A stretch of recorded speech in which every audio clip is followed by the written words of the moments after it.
Hi everyone, here are your notes for section 8.1, which gets us into our conic unit, starting with parabolas. So here's your definition for a parabola. A parabola is the set of all points x comma y in a plane that are equidistant from the directrix, which is a fixed line, and the focus, which is a point that's not on the line. The intersection of a plane and a double napped cone will create the basic conic sections. We can have a circle, we can have a parabola, we can have an ellipse, or we could have a hyperbola. Now sometimes that plane will intersect with a vertex, and when that occurs we get what we call a degenerate conic section. So some examples of that would be like a point, a single line, or even intersecting lines.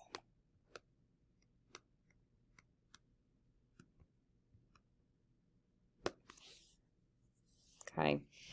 All right, so here are some vocabulary. I'm going to do the left side first, and then we'll jump over to the right side and put it into visual context. So again, the directrix is a fixed line that is either plus or minus p units from the vertex. If our parabola is concave up, then it's going to be negative p units from the vertex. If our parabola is concave down, then it's going to be positive p units up from the vertex. The value of p, which is the direct distance from the vertex to the focus of the parabola, is called your focal length.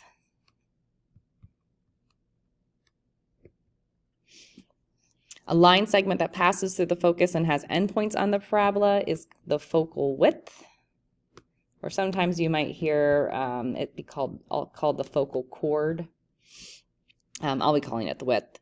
Is it parallel? And it's going to be parallel to the directrix. The value of, absolute value of for P is going to be the length of the chord through the focus. And this will be perpendicular to your axis of symmetry. Okay, so let's put all this into context over here. So hopefully you all recognize that that's a parabola. Hopefully you can all recognize where the vertex is. So maybe some new things would be, here we have your directrix, in this case it's below. How far below? Well, it's p units below the vertex. Your focus is p units above the vertex. So those are kind of symmetrical with the vertex. This dotted line I'm putting in right here, this is what we call the focal width.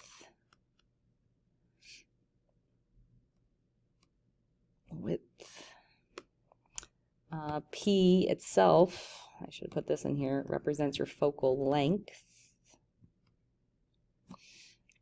And we got our axis of symmetry. So if you have the parent graph, no shifting to the right or left, your axis of symmetry is the y-axis, so x equals 0. Okay, I think I have everything in there. Okay, so here is just some diagrams. You can kind of see where these conic sections are coming from. So again, a conic section is a cross section of a cone. In other words, it's the intersection of plane with a right circular cone, or we call it that, like, what word do we use in the front? Napped, topped cones, when you have a cone on top of each other.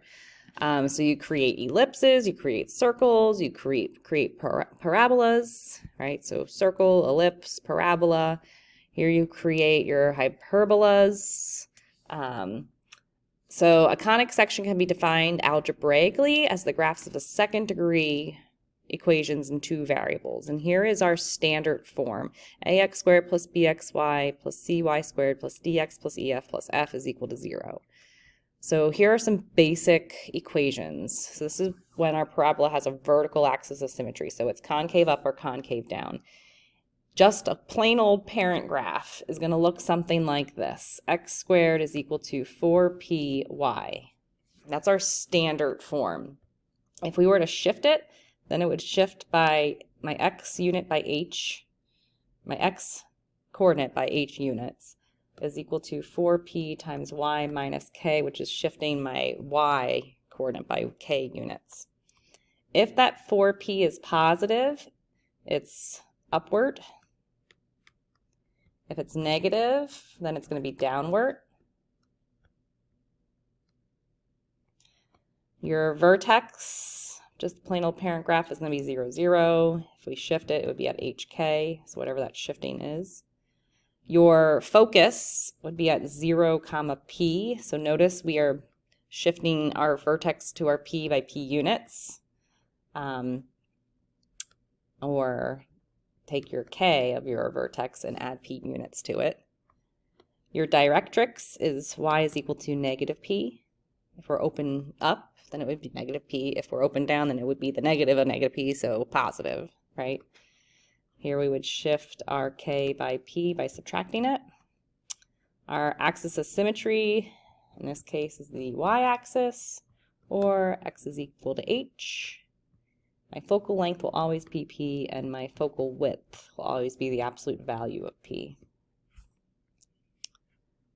Okay, so if we have our parabola that is left or right, we're no longer using our x being squared. Now it's our y being squared. So my equation is going to be something like y squared is equal to 4px. Or if we were shifting it, y minus k squared is equal to 4p times x minus h. If it's a positive 4p, then it's open to the right. If it's a negative 4p, then it's open to the left. Our vertex still is at 0, 0, or h, k. Now my focus is going to be attached to the x coordinate, so p, 0, which means if we shift it, I'm going to be adding p to whatever my x coordinate is. My directrix is going to be x equals negative p, because now it's going to be vertical, h minus p. My x-axis is my axis of symmetry, or y equals k. And p is still going to be my focal length, and my focal width is still the absolute value of p. Okay, so let's go ahead and put this in practice. Let's do some graphing, let's do some creating of equations, and all so forth. Okay, so here I have an x squared, which tells me it's going to be either up or down. Because that 4p is negative, it's going to be facing down, right? So let's go ahead and pick out all of the information we need to. There's nothing being attached to that x, so there's nothing being subtracted or added, which makes my h 0. There's nothing being added or subtracted to that y, which makes my k 0. To solve for p, we know that 4p equals negative 8 in our standard equation. So p tells me I'm at negative 2. So my vertex is at 0, 0. My focus is at 0, p, so negative 2. My directrix is at y equals, let's see, what would that be? It would be at 2. Y equals negative p, isn't that what we said? Yeah. Right. Y is equal to negative p was our formula we wrote on the last page. And my focal width is the absolute value of negative 8, so 8. So let's go ahead and graph. So I'm going to put a dotted line at y equals 2 for my directrix. My vertex is at 0, 0. My focus is at 0, negative 2, 0, 0. And let's find another point just to make it nice. If I plug in 1, that's going to get me 1/8. If I plug in 2, that's going to get me 1/2. Let's go with 4. If I plug in 4, I get 16 is equal to negative 8y. So 4, negative 2. And then reflecting that over would get me at negative 4, 2. So it's going to look something like, whoop, like this would be my graph. Label this y equals 2. Perfect. All right, example number 2. Here we do have something happening with our h's and our k's, right? Here I do have an h of negative, or a positive 1. If it was a plus 1, then it would be minus a negative. Like in my y plus 2, because it's plus 2, it had to have been negative 2. My 4p is equal to 2, right? 2. So P is equal to 1/2. So what is my vertex? My vertex is at 1, -2. Now, because it still is x squared, we're still up or down. In this case, it's actually up because my 4p is positive. So how do we find our focus again? What did we say? Our focus is 0, p, or my h, k plus p. So what is my h? My h is 1. And then we're doing -2 plus 1/2, which gets me at -1.5. My directrix is y equals -p. So y equals negative, oh, nope, not -p. It's y equals k minus p because it's not the parent graph. So my k was -2 minus 1/2, so -2.5.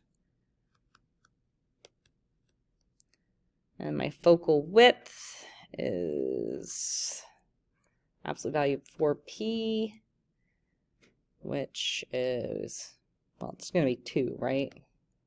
2. Okay, so let's go and graph. My directrix, -2.5, dot it. Label it. Focus, or my vertex is at 1, -2. Plot it. Oh, this is going to be -2. These are all really close to each other. My focus is at 1, -1/2. I'm not even going to try to label that. I think my y-intercept's going to be over there. So it's going to be something looking like that. It's really scrunched in there. Okay, so now can we come up with the equation given the graph? Hopefully. My vertex is at, it looks like 2, -1. My focus is at 0, -1. My directrix is at x equals 4. And my focal width is 4, so 8. So now we should be able to use that information for up here. So my h is 2. My k is -1. My focal width, right, is the absolute value of 4p is equal to 8. So it looks like my p is going to be 2. 2, 2, 2. But is it positive or -2? Let's see. It's going to be -2, isn't it? Because I'm facing negative, because facing left. So we know that it has to be a -4p. So -4p needs to equal 8. So that's where the p equals -2. So what's our equation going to be? So because it's left movement, it's going to be y squared first. So y minus what number gets attached with the y, the k. So y plus 1 squared is equal to 4 times my p, so -8, times x minus my h, which is 2. There's our equation. Done. Example number 4, find the standard form of the equation. So here we're not given a graph. Here we actually have to think about it. We are given a focus and we're given a directrix. Now I'm a visual person, so I'm just going to make some kind of graph here. If I know that my directrix is at x equals 2, and I know that my focus is at 4, 0. Now remember, your vertex is directly between those two. So my vertex, I'll write this up here. So my vertex has to be at, what would that be, 3, 0? Okay. What else do we need to get from our information? So that tells me my h is 3, my k is 0. Can we find our p? Well, isn't p just this length and this length? Yeah, so my p is 1, right? Let's see, what else? Because I know that it has a vertical directrix. I know that it's going to be a y squared first. So y minus my k, which is 0 squared, is equal to 4 times my p, since this would be right facing, right? so it would be positive. So 4 times my p, which is 1, times x minus my h, which is 3. So let's just simplify that. Minus 0 doesn't really do anything. So y squared is equal to 4 times x minus 3. Answer. Hopefully that thinking made sense out loud. And then for our last example, show that the graph of the equation is a parabola. Find its vertex, focus, and directrix. Okay, so right now it's in standard form, but to be able to find the vertex, we kind of want to put it into vertex form. So I see a y squared, which tells me it's either right or left facing. Let's put all the y's together and put all the non-y's on the other side. So y squared minus 6y is equal to 8x minus 17. Now, because we know it's y, we need to have something like y minus k squared. Well, right now I don't have a y minus k squared, but I could by completing the square. Let's do that. So y squared minus 6y, half of negative 6 is negative 3. Negative 3 squared is 9. So I'm going to add 9 to both sides. This factors to x minus 3 squared is equal to 8x minus 8. Ooh, this is nice. Take out an 8. Wow, look at that. Now it's in vertex form. So what is my vertex? So my vertex is, looks like 1 negative 3, or no, 1 positive 3. What else? My focus. So what would my focus be? So let's think about this here. If my vertex is at 1, 3, it's positive, so we know we're going to be facing up like this, right? What else do we need to be able to find? Or no. It's going to be going like this, right? So, or y movement. Yes. My 8 represents my 4p. So 8 equals 4p, so p is equal to 2. So how's that going to help me? Well, that tells me that my focus is 2 units from my vertex. So that puts me at 3, 3. And my directrix is 2 units behind the vertex. So that would put me at x equals negative 1. That concludes your notes.